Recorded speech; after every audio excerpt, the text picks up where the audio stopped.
Man trūko savęs. Man labai trūko savęs, nes aš pradėjau savęs klausti. Tai kas aš esu, be to, kad aš esu mama?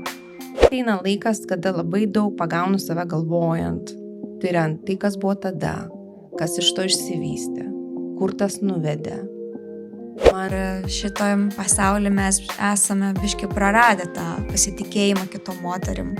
Tiesiog užaugom kiti su Cosmopolitan žurnalais, kur kas geriau šitą suknelę dėvėjo, ši ar ši, ir iškart yra tas lyginimasis. Vėjas pučia ir aš važiuoju ir galvoju, ką aš padariau. Kaip taip dabar? 3-4 metus taip, va dabar aš gyvenu. Va dabar tai aš žinau, ko aš noriu, aš labai savim pasitikiu ir aš visiškai aukštumoje ir man atrodo, žinai, ten jūra iki kelių ir nepajudinama.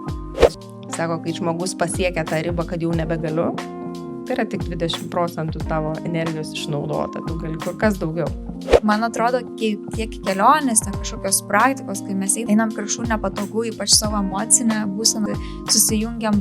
Tai ir yra tos nuostabiausias kelionės, kur mes patirime tos vidinius lūžius, kurios mus po to formuoja ir mes įsiklausom pilnai į savo vidinį balsą.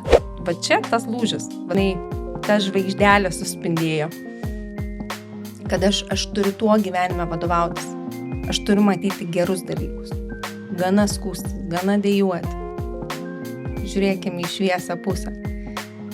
Kaip šiandien atsimenu pirmą dieną, kada susidėti krepšiai, prisisegėm viską prie dviračių ir aš sėdau pamėgint ir aš negalėjau pavažiuoti.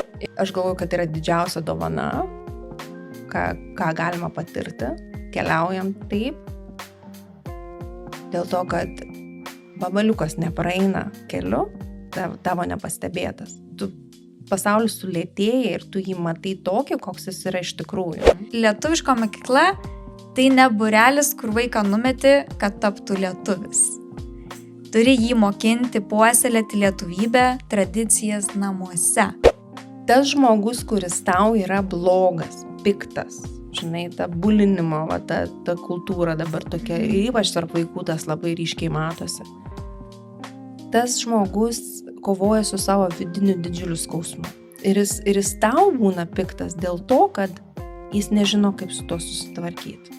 Jis tiesiog perduoda stafetę tau, žinai. Dabar tu kentiek, lai tau skauda.